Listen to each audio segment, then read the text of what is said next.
My name is John Morgan. I am now a retired professor of pharmacology at the City University of New York Medical School. I spent 28 years teaching medical students the good and the bad things that drugs do. But for many of those years, I was very interested in the pharmacology and toxicology and regulation of marijuana. And in 1997, with my colleague Lynn Zimmer, she as the chief author, we published a book called Marijuana Myths, Marijuana Facts, which is, there are 40,000 copies available of this book in the United States, and it's still read despite the fact that it's about 10 years old. We spent all our effort in that book talking about common beliefs about marijuana. The book was called Marijuana Myths, Marijuana Facts, and what we tried to do was take on the arguments that one hears very frequently from people opposed to the legalization, regulation, reform of marijuana. We had a chapter on the so-called gateway effect. We had a chapter on the pulmonary damage. We had a chapter on damage to the fetus, damage to anything to do with the pregnancy process, damage to the immune system, et cetera, et cetera. Now, my opinion, and maybe I'll talk some about it, although my goal is to say something else, is that marijuana is a drug with some hazards. It would be strange if there were a drug with no hazards, because I don't know of any drugs that have no hazards. But of all the psychoactive drugs that people have taken, I think marijuana is by and large the safest. Now, this does not mean that one can get high and expect to function the way one does when one's normal. As Len always used to say, people should not, after smoking marijuana, drive cars or babysit or enter into marital contracts.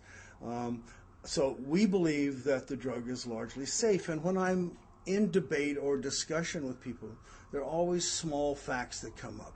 You don't really know if there's no cancer caused by marijuana, although there are no medical reports of any cancer caused by marijuana. It does not appear by any criteria that marijuana is a gateway drug, but people are always saying, well, I know someone whose life was just fine, and then at age 14 he began smoking marijuana and ended up a heroin user. So I've actually come to the point when the topic is marijuana toxicity, and I run through the things, say I don't believe it causes cancer, I don't believe it causes chronic lung disease, I don't think it's anywhere near as dangerous as tobacco smoking, I don't think it contributes to vehicular mayhem very much, because marijuana smokers, although impaired somewhat, generally slow down and don't drive so badly. There are many, many arguments to have, but here's the bottom line. If tomorrow someone publishes a series of papers to show that Lynn and I were wrong, that marijuana is a much more dangerous drug, that it does occasionally cause cancer, that it does cause kids to flunk out of school, that it does harm the immune system. If tomorrow I'm convinced that that is the truth as opposed to what I've been saying for 28 years, then I will say two things. I will say, I'm sorry. I'd like to apologize to you for misinterpreting the science in all those years and getting it wrong. The second thing I want to say to you is that this is a better reason to legalize marijuana than before. In other words, I am a strong advocate of legalization of marijuana and other drugs, not because they're safe, but because they're dangerous.